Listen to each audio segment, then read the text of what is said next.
Alright, here we are, game number 2. Let's introduce our two players. Top right hand corner, the gold Zerg player, Golden. Actually, this is in the top, let's call it 1 o'clock position. And over here in the 9 o'clock position, the winner from last game, our red Protoss player, Patience. We are on the map Catalina. Catalina, of course, everyone knows, famous for the Catalina fucking wine mixer. The #1 go-to spot on the west coast to these choppers since 1997. So let's get into this game. Oh, look at this. The nice scout from Golden going straight on over there. This guy, he's got this bloodhound overlord. He knows where the Protoss is at. He's sniffing them. I guess these guys have sniffers. I'm not sure. They got like tentacles. Maybe these are whiskers coming out of them. They can feel stuff as they fly around. Maybe they're blind. I don't know. They have a lot of eyes because they're overlords. So they got like 8 eyes or something. I don't know if they got sniffers or not. I would imagine they do. It's gonna work for him. Gateway gonna go up. Now I remember the first time I think this was like originally a free-for-all map in StarCraft 2. So this is the first time I've actually seen it in a competitive game, which should be interesting. I swear to God, I've played this map before in a free-for-all and ladder or something, but maybe I'm just insane. Anyway, Golden throws down that hatchery first. He's going to start to work up to maybe get some gas like he did last game. Now, last game we saw Patience open up with some Immortal Drop with Warp Prism. Was very effective, didn't lose anything, and then followed it up with a 2-base, ton of Immortal Warp Gate attack. Kind of walked in there and just kind of smashed Golden into the ground. Cybernetic Core following that up, of course. We'll see if he's going to go for the Nexus now or if he's going to go for another gas. Probably a Nexus. So, and great job here from Golden. Look, he's going to get a nice scout early. He sees the Chrono Boost timing, sees he's making a Zealot, Cybernetic Core timing, sees the placement of the first pylon, and I think he saw the placement of the second one. Nope, didn't see it down here. He's probably going to go back for that, though. But, of course, since he knows the positioning of that Overlord, he knows where his opponent's at. Gas first, followed by spawning pool. See some speedlings more than likely.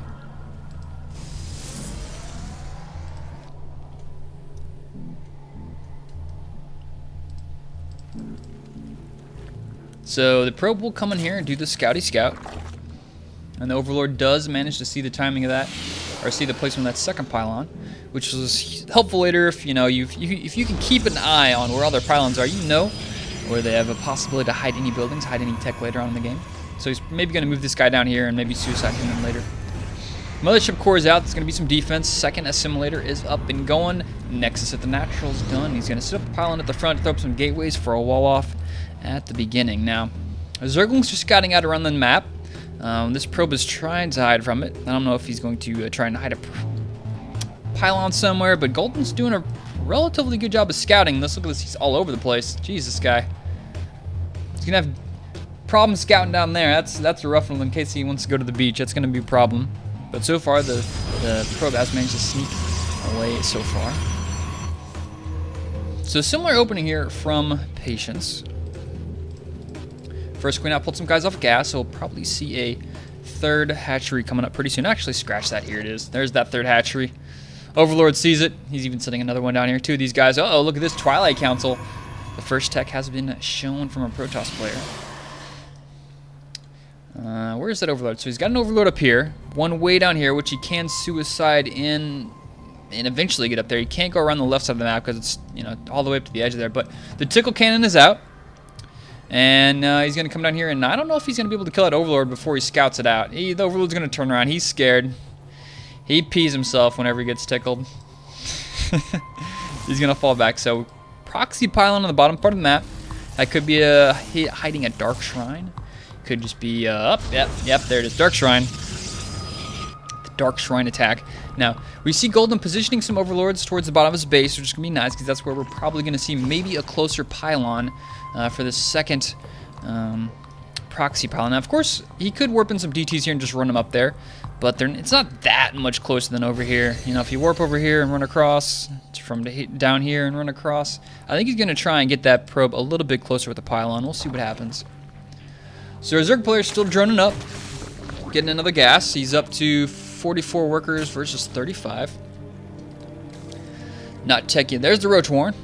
And he's starting his upgrade here from his hatchery to his lair. 2 more gas here at the natural. Scouting out. Phoenix being made. He's going to fly around and do some scouting and see what's going on. The last thing he saw was 1 natural, and that's it. But he will be able to see the 3rd at this point. And there it is. There's that closer proxy pylon I was looking for. So it's going to allow him to warp those DTs a little bit closer. Cut off a little bit of time. Warp him down here rather than warping him way over here, then running way over here just to get here. And he's even going to make another one even closer. This guy, he loves proxy pylons. And he's just out of range of this Overlord, which is extremely nice for him. Robotics Facility and Forge coming up. Evolution Chamber going up, and 3 Spore Crawlers. 3 DTs being warped in. Uh-oh, the Spore Crawler, where's it at? Oh, it's pretty close to being done, but will he be able to kill it in time? He's going to have his lair done, so he's going to be able to make an Overseer. And he's running straight on in there. What is he going to go for? Going to go straight for that Spore Crawler. Yep, the Spore Crawler is going to die so very quickly, and the probes are trying to kill it. The probes are trying to kill the drones, but that's not going to happen. And they're going to go straight on that hatchery. The Overseer is being morphed in here. Will he get it? He's going to cut and run. What's he going to do? He's just going to send one guy over here, try to kill the Queen, and that guy, bad news. Poor dude. Anyways, so these ZTs have kind of been countered to this point, but we do have a Warp Prism out. And man, Patience loves his Warp Prisms. Maybe he's going to pick off a couple Zerglings with these DTs as he runs across the map. Another base going to be set up here by Patience. This is going to be his 3rd. A lot of Zerglings coming out. Roaches with the upgrades. +1 attack. And the Roach speed. And following this up with a Spire. So the 3rd base gets slowed down here by Golden. He killed the Zealot. He killed the Pylon. So that's going to stop any future warpins. Force Field's going to crop a couple Zerglings here. Get a little bit of victory. Now, where did those DTs go to? There they are. There they are. Uh-oh, we got some problems, man. We got some problems. 4 DTs working on that lair, taking chunks out of it. He's just pulling back. Where's he going? Oh, the Roaches showed up, but I don't know why he pulled off there. I guess he was worried about the Roaches. He will pick up and run. Didn't get much out of that attack. He's kind of scared Golden a little bit. Sentries and Zealots being warped in. Probe going back down here to the 3rd base. He really wants to get this 3rd base up. He's got a Colossus coming out, which would be good versus the Zerglings, not so hot versus the Roaches. 3 more gateways being placed. 4th base for Golden going up. He's feeling pretty confident at this point. Of course, we still have that proxy pylon over there, so he can throw down some harassment. And Golden has yet to scout this out, even though it's right out of range. Observer sees the creep tumors creeping across the map. Now, transitioning here into Archons from DT. Smart move there. Especially smart considering we're going to have Mutalisks coming out and another hatchery. So this is going to be 4 base Zerg with a 5th hatchery trying to stop this 3rd base from going up. So right now the Overseer flies right over it. He sees it. He sees a Colossus even getting the upgrades. And this Colossus upgrade is not going to be too terribly effective once he sees these Mutalisks coming out. He's really going to be wishing he got the Blink upgrade on his Stalkers at the Twilight Counts. But, uh-oh, he's going to get the Colossus. Oh, nice job there. He almost got the Colossus. Good control there from both players. Golden managed to pick that off. He's got a really good spread of his Overlords here, keeping an eye on the base from the top part of the map. And he's going for it once again. Is he going to get the Colossus? The Colossus, save me, protect me. Protect me, Archons. And he's going to push for it. Man, Patience really likes pushing out. He's got 2 Colossus. Does he have enough to deal with the Muta? That's the question. Or is he even going to care? No, he's going to go for a base trade. Here we go. Does he have his Mothership Core? No, he doesn't. He doesn't have his Mothership Core. It's way over here. It's trying to catch up. So this is the base race.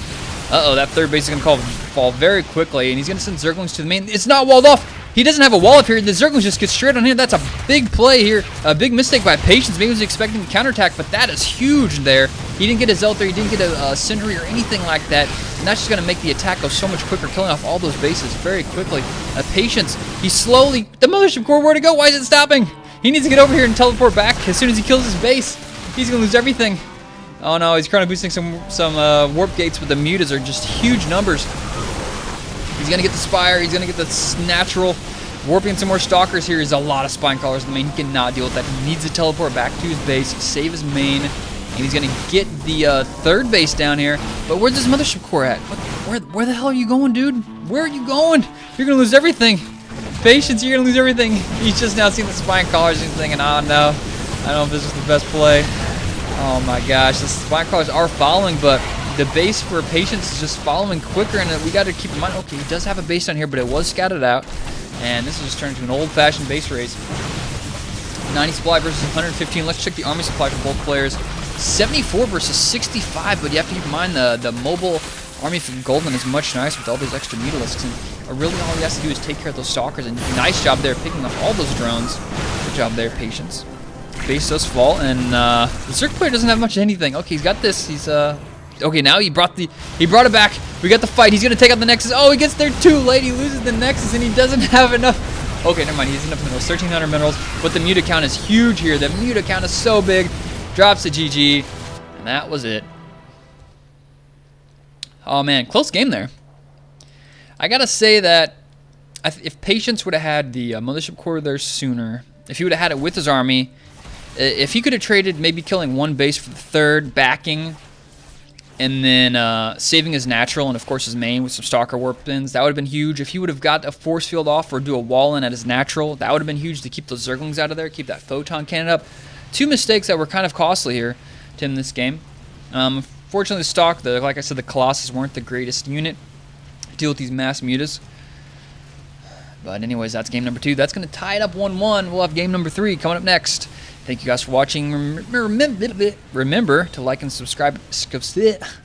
I'm just going to give up right now. See you guys later.